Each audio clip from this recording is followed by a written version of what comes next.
Ukraine में युद्ध शुरू हो गया है। टैंक मिसाइलें नहीं चली हैं, लेकिन कागजी कूटनीति के मैदान में रूस ने यूक्रेन पर बहुत बड़ा प्रहार किया है।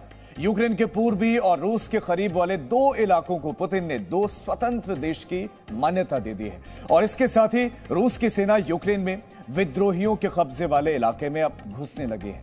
जंग की दहशत ऐसी है कि दोनेत्स्क और लुहांस्क इलाके से लोग भागकर रूस जा रहे हैं, क्योंकि अब अगर यूक्रेन ने एक भी गोली दागी तो वो हमला विद्रोहियों पर नहीं, रूस पर होगा। और तब रूस केवल दोनबास क्षेत्र तक थमेगा नहीं।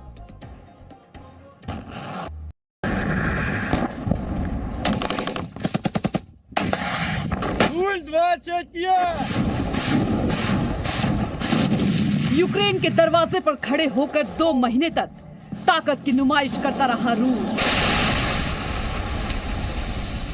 कभी बेलारूस की जमीन पर रशियन आर्मी ने हाथ दिखाए, तो कभी क्रीमिया की जमीन से काला सागर तक रूस की सेना ने दम दिखाया, लेकिन बात नहीं बनी।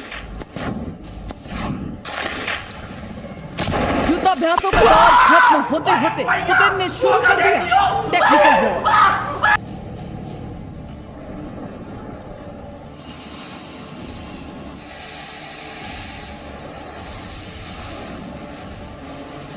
रूस में पुतिन की कलम चल रही थी और यूक्रेन के सीने पर खंजर।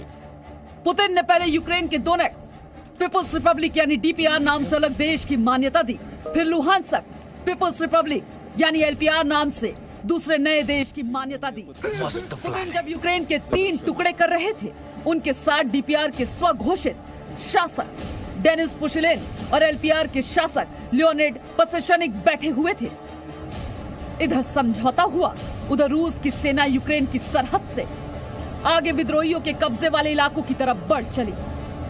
रूस के टैंक दोनेत्स्क रीजन के रास्ते में दौड़ते दिखाई देने लगे। रशियन आर्मी के आर्म्ड व्हीकल्स यूक्रेन की तरफ बढ़ने लगे। इधर यूक्रेन की जमीन पर 2 नए देश बनाने के पुतिन के फैसले पर पटाखे चल रहे थे, जश्न मनाया जा रहा था। चटक चूतिया लग रहा है। पुतिन ने यूक्रेन को तोड़कर 2 नए देश बनाए थे और उसका जश्न दोनेत्स्क से लुहांस्क तक दिख रहा था।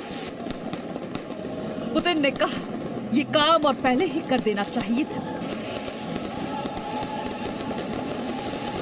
В этой связи считаю необходимым принять уже давно назревшее решение незамедлительно признать независимость и суверенитет Донецкой Народной Республики и Луганской Народной Республики.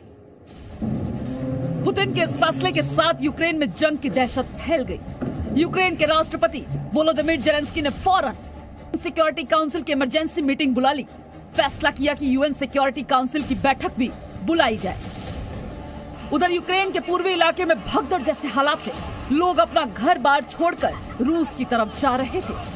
स्टेशन के बाहर यही नहीं, अभी और सुनिए। 14 часов. Выехали, потому что военная обстановка у нас напряженная. Вывозят детей. Пушилин обещал по стабилизации. Через неделю, говорит, будете дома. Да? Через 2 недельки, да? Через 2, через 1, так. 7 साल से अलगाववाद के लिए संघर्ष कर रहा दोनेत्स्क इलाका पहला वॉर जोन बन सकता है। पिछले दिनों शुरू हुई गोलीबारी में इस इलाके के लोगों को डरा दिया है। А когда стреляют с утра до вечера, то как? Вы будете смотреть, когда у вас летит в окно? Не хочется, хочется жить даже в этом возрасте.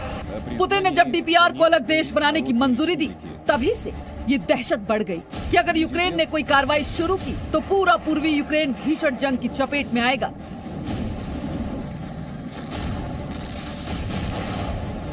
पुतिन की चेतावनी के बाद ये आशंका और बढ़ गई थी।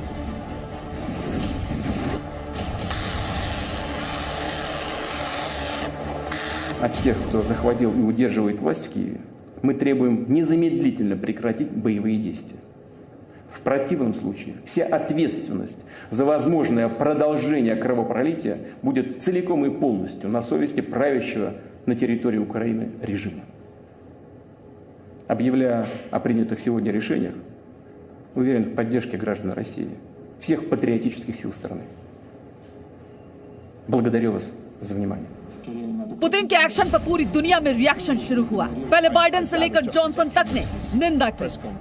फिर पाबंदियों के ऐलान की धमकी दी और यूएन से लेकर यूरोप तक बैठकों का दौर शुरू हो गया। लेकिन असली जमीन पर सिर्फ पुतिन की फौज आगे बढ़ रही है। यूक्रेन के पूर्वी इलाकों में रूसी सेना शांति बनाने के नाम पर पहुंच रही है। अब आगे का फैसला यूक्रेन को करना है। गया। नए हो तो सब्सक्राइब करो, वो जो लाल वाला बटन है उसके साथ सूर्य नमस्कार करो या फिर अनुलोम विलोम, मुझे नहीं पता, बस क्लिक हो जाना चाहिए।